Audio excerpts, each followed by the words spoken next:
Shalom, selamat pagi saudaraku. Saya senang dan sangat bersuka cita berjumpa dengan saudara semua dalam renungan pagi ini. Kasih karunia dari Tuhan kita Yesus Kristus menyertai kita senantiasa. Sebelum kita mendengar firman Tuhan, renungan kita, marilah kita berdoa.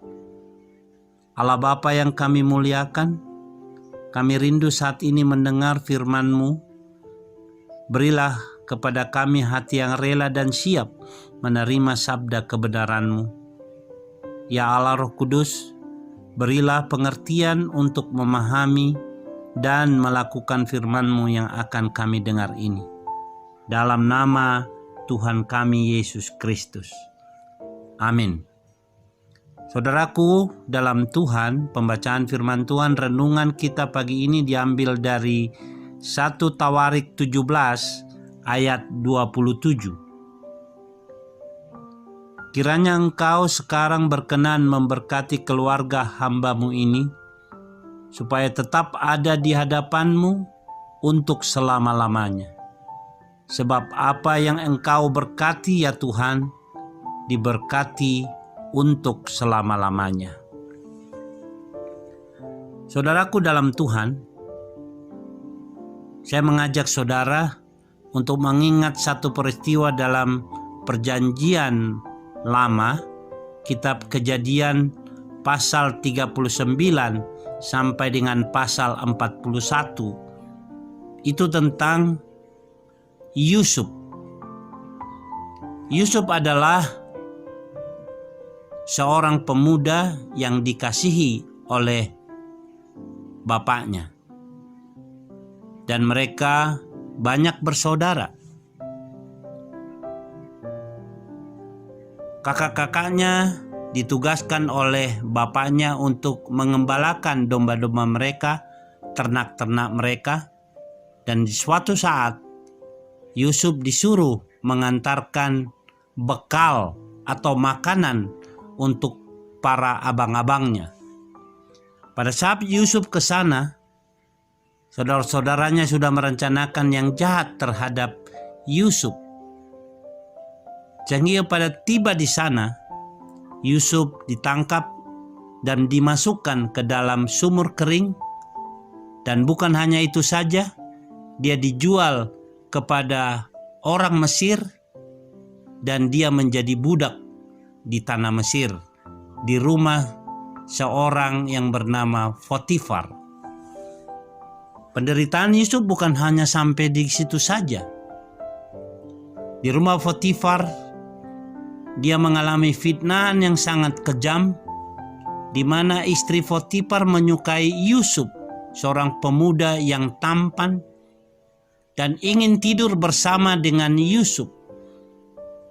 Tetapi Yusuf adalah seorang pemuda yang mencintai Tuhannya, sehingga dia tidak mau menyakiti hati Tuhan. Dia lari dan tidak mau untuk bersetubuh dengan istri Potifar.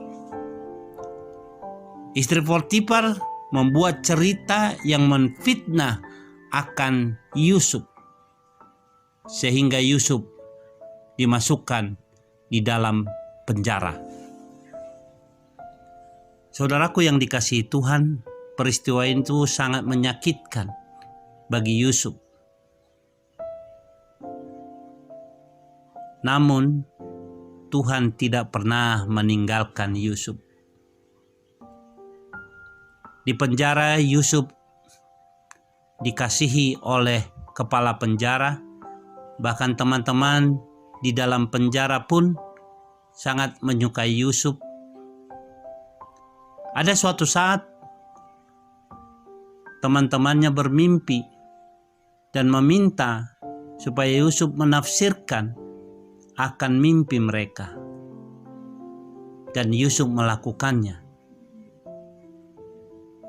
Saudaraku yang dikasihi Tuhan, Raja Firaun pun bermimpi. Dan mimpinya Raja Firaun sangat menggelisahkan dia.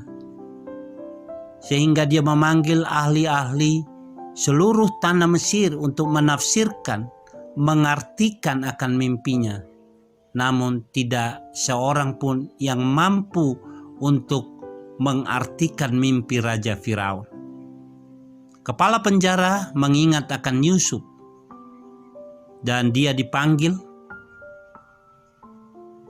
Akhirnya Yusuf dengan pertolongan Tuhan dapat menafsirkan, mengartikan mimpi Raja Firaun.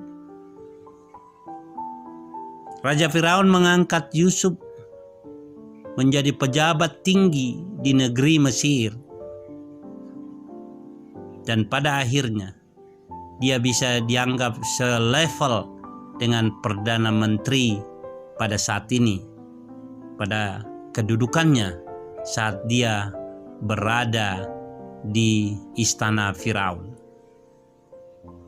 Saudaraku yang dikasihi Tuhan, melalui peristiwa ini kita bisa melihat bagaimana hal yang dialami oleh Yusuf. Peristiwa yang sangat menyakitkan, peristiwa yang sangat membuat dia sangat kecewa. Pada waktu dia dijual dan ditempatkan di rumah Potifar, dia sangat menderita. Tetapi Tuhan merencanakan yang indah pada Yusuf. Akhirnya dia mengalami pemulihan dalam kehidupannya. Tuhan angkat dia melalui peristiwa Firaun. Dia sangat dimuliakan di tanah Mesir. Saudaraku yang dikasihi Tuhan, kalau kita melihat peristiwa ini adalah peristiwa yang terjadi di Perjanjian Lama, jauh sebelum Masehi. Saya akan ceritakan kepada saudara ada peristiwa di masa kini yang hampir sama akan peristiwa yang lalu itu. Sebuah perusahaan perangkat lunak komputer mendapat kontrak dengan suatu bank. Bank tersebut akan menggunakan program mereka selama 5 tahun ke depan. Namun, sebelum kontrak itu dijalankan, terjadi pergantian direktur di dalam bank tersebut. Dan direktur itu hendak membatalkan kontrak dengan perusahaan itu. Kondisi perusahaan komputer itu pada saat itu sebetulnya sedang dalam kesulitan finansial. Tetapi sang pimpinan percaya bahwa berkat Tuhan tidak akan pernah meninggalkannya. Ia mengatakan kepada direktur bank itu, "Kita memang sudah terikat kontrak, tetapi kami menghargai keputusan Anda. Jadi kami menyerahkan kontrak itu kepada Anda dan mengembalikan deposit yang Anda berikan. Tetapi apabila di kemudian hari Anda mencari solusi program komputer di bank Anda, kami minta Anda memanggil kami kembali." Tindakan perusahaan itu untuk menyerahkan kontrak itu kembali seperti bunuh diri rasanya. Karena kontrak itu yang dibatalkan itu seharga 84.000 US dollar.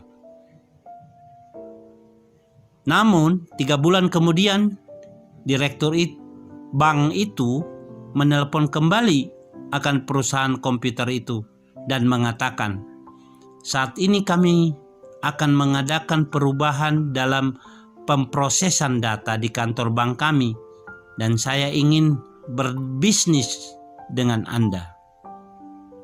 Kontrak yang kemudian mereka tanda tangani senilai 240.000 US dollar. Sungguh benar adanya bahwa berkat Tuhan bagi kita memang tidak dapat diganggu-gugat.